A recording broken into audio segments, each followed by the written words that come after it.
ಸ್ನೇಹಿತರೆ, ಉದ್ಯೋಗ ಬಂಧು ಯೂಟ್ಯೂಬ್ ಚಾನಲ್ಗೆ ಸ್ವಾಗತ. ಯಾರೆಲ್ಲ ನನ್ನ ಚಾನಲ್ಗೆ ಸಬ್ಸ್ಕ್ರೈಬ್ ಆಗಿಲ್ಲ ದಯವಿಟ್ಟು ಸಬ್ಸ್ಕ್ರೈಬ್ ಆಗಿ. ಬೃಹತ್ ಬೆಂಗಳೂರು ಮಹಾನಗರ ಪಾಲಿಕೆಯಿಂದ ಈ ಖಾತಾ ಅಥವಾ ಈ ಆಸ್ತಿ ರಿಲೀಸ್ ಮಾಡಿದ್ದು, ಅದರ ಬಗ್ಗೆ ಮಾಹಿತಿಯನ್ನು ಮೊದಲ 2 ವಿಡಿಯೋದಲ್ಲಿ ತಿಳಿಸ್ಕೊಟ್ಟಿದ್ದೀನಿ.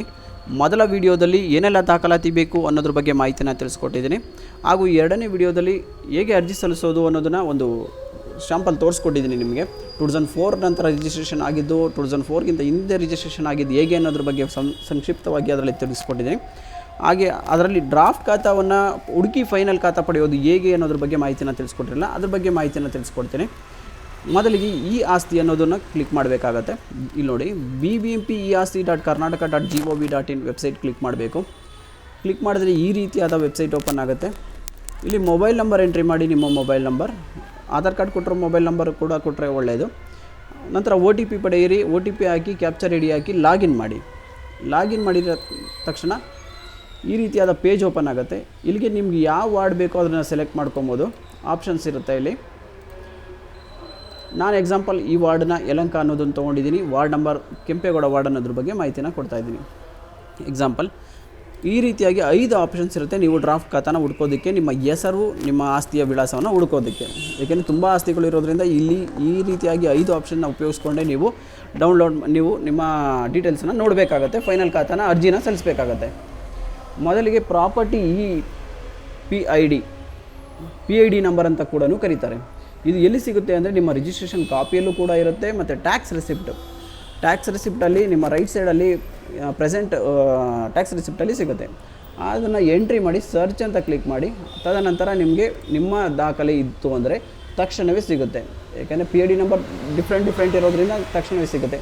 ಅಕಸ್ಮಾತ್ ಅದರಲ್ಲೂ ಕೂಡ ಸಿಗಲಿಲ್ಲ ಅಂದರೆ PID ನಂಬರ್ ಹೇಗೆ ಎಂಟ್ರಿ ಮಾಡಬೇಕು ಅಂದರೆ, ಎಕ್ಸಾಂಪಲ್ 63/63 ಇನ್ನೇನೋ ಇರುತ್ತೆ ಸಮಥಿಂಗ್, ಅದರಲ್ಲಿ ಹೇಗಿರುತ್ತೋ ನಿಮ್ಮ ಟ್ಯಾಕ್ಸ್ ರೆಸಿಪ್ಟಲ್ಲಿ ಅದೇ ರೀತಿಯಾಗಿ ಟೈಪ್ ಮಾಡಿ.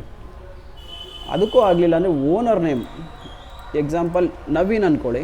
ನವೀನ್ ಕುಮಾರ್ ಅನ್ನೋ ಜಾಗದಲ್ಲಿ ನವೀನ್ ಕುಮಾರ್ ಅನ್ನೋರು ತುಂಬ ಜನ ಇರ್ತಾರೆ, ಸಿಗೋದು ಕಷ್ಟ. ಅವಾಗ ಏನು ಮಾಡ್ತೀರಾ, ನವೀನ್ ಕುಮಾರ್ ಅನ್ನೋದು ಜಾಗದಲ್ಲಿ ನವೀನ್ ಅಂತ ಟೈಪ್ ಮಾಡಿ. ನವೀನ್ ಅನ್ನೋರು ಕೂಡ ನವೀನ್ ಕುಮಾರ್ ಅನ್ನೋರು ಕೂಡ ಇಬ್ಬರು ಬರ್ತಾರೆ. ನೀವು ತುಂಬ ಪೇಜಸ್ ಹುಡುಕ್ತಾ ಹೋಗಬೇಕಾಗತ್ತೆ. ಇಲ್ಲಿ ನೋಡಿ ಎಷ್ಟು ಪೇಜಸ್ ಇದೆ.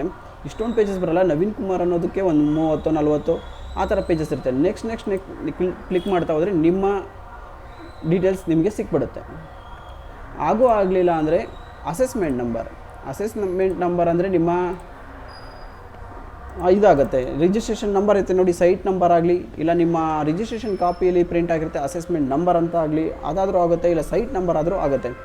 ಸೈಟ್ ನಂಬರ್ ಎಂಟ್ರಿ ಮಾಡಿದ್ರು ಕೂಡ ಎಕ್ಸಾಂಪಲ್ ಒಂದು ಮಾಡಿ ತೋರಿಸ್ತೀನಿ. 63 ಎಕ್ಸಾಂಪಲ್ ಮಾಡಿದ್ರೆ ಸಾಕಷ್ಟು ಬರುತ್ತೆ. ಅವಾಗೂ ಕೂಡ ಪೇಜಸ್ ನೋಡಿ ಎಷ್ಟು ಪೇಜಸ್ ಇದೆ. ಆ ಪೇಜಸ್ನ ನೀವು ಸರ್ಚ್ ಮಾಡಲೇಬೇಕು. ಡೈರೆಕ್ಟಾಗಿ ನಿಮಗೆ ಆ ರೀತಿಯಾಗಿ ಬರೋದಿಲ್ಲ. ಅದಕ್ಕೂ ಆಗಲಿಲ್ಲ ಅಂದರೆ ಪ್ರಾಪರ್ಟಿ ಅಡ್ರೆಸ್, ನಿಮ್ಮ ಪ್ರಾಪರ್ಟಿ ಅಡ್ರೆಸ್ನ ಫುಲ್ ಟೈಪ್ ಮಾಡಬೇಕಾಗತ್ತೆ. ಇಲ್ಲ ಶಾರ್ಟಾಗಿ ಟೈಪ್ ಮಾಡಿ ಪ್ರಯತ್ನ ಪಡಿ. ಈ 5 ಆಪ್ಷನ್ಸಲ್ಲಿ ಏನಿದ್ದಾವೆ ಒಂದಲ್ಲ ಒಂದರಲ್ಲಿ ನಿಮ್ಮ ದಾಖಲೆಯ ವಿಳಾಸ ಸಿಗುತ್ತೆ. ಹಾಗೂ ಬುಕ್ ನಂಬರ್ ಎಲ್ಲಪ್ಪ ಸಿಗುತ್ತೆ ಅಂದರೆ, ನೀವು CLDD ಇರುತ್ತಲ್ಲ, ಕ್ರಯಪತ್ರ, ಅದರ ಬ್ಯಾಕ್ ಸೈಡಲ್ಲಿ ಸೀಲ್ ಹೊಡೆದಿರ್ತಾರೆ.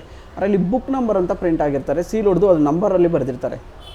ಆ ಬುಕ್ ನಂಬರ್ ಕೂಡ ಎಂಟ್ರಿ ಮಾಡಿ ನೀವು ನಿಮ್ಮ ದಾಖಲೆಯನ್ನು ಸರ್ಚ್ ಮಾಡ್ಬೋದಾಗಿರುತ್ತದೆ. ಇಷ್ಟು ರೀತಿಯಾಗಿ 5 ರೀತಿಯಾಗಿ ಯಾವುದಾದ್ರು ಒಂದು ರೀತಿಯಾಗಿ ನಿಮ್ಮ ದಾಖಲೆ ಸಿಗುತ್ತೆ.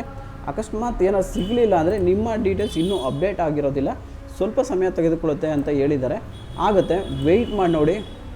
ಖಂಡಿತ ಈ 5 ಆಪ್ಷನ್ಸಲ್ಲಿ ನಿಮ್ಮ ದಾಖಲೆಯ ಸಂಖ್ಯೆ ಖಂಡಿತವಾಗೂ ಸಿಗುತ್ತೆ. ಅರ್ಜಿ ಕೂಡ ಹೇಗೆ ಸಲ್ಲಿಸೋದು ಅನ್ನೋದು ನಾನು ಹಿಂದಿನ ವೀಡಿಯೋದಲ್ಲಿ ತಿಳಿಸ್ಕೊಟ್ಟಿದ್ದೀನಿ. ಆ ವಿಡಿಯೋ ಡಿಸ್ಕ್ರಿಪ್ಷನಲ್ಲಿ ಲಿಂಕ್ ಕೂಡ ಹಾಕ್ತೀನಿ, ಅದನ್ನು ಕೂಡ ವೀಕ್ಷಿಸಿ, ನಿಮಗೆ ಉಪಯುಕ್ತ ಆಗುತ್ತೆ. ಹಾಗೆ ಬೇರೆ ರೀತಿಯಾಗಿ ಕ್ರಯಪತ್ರದಲ್ಲಿ ಬೇರೆ ರೀತಿಯಾಗಿ ಇದೆ. ಗಿಫ್ಟ್ ಡೇಡ್, ವಿಲ್, ಈ ರೀತಿಯಾಗಿ ತುಂಬ ಇದ್ದಾವೆ. ನನಗೆ ತಿಳಿದ ಮಟ್ಟಿಗೆ ಬಂದಾಗ, ನನಗೆ ಆ ರೀತಿ ಅರ್ಜಿ ಬಂದಾಗ ನಾ ಅರ್ಜಿಯನ್ನು ಸಲ್ಲಿಸಿದ್ರೆ ಆ ವಿಡಿಯೋನೂ ಕೂಡ ನಿಮಗೆ ಉಪಯುಕ್ತ ಆಗುತ್ತೆ ಅನ್ನೋದರೆ ವಿಡಿಯೋ ಮಾಡ್ತೀನಿ. ಖಂಡಿತವಾಗೂ ಶೇರ್ ಮಾಡಿ, ಸಬ್ಸ್ಕ್ರೈಬ್ ಆಗಿ.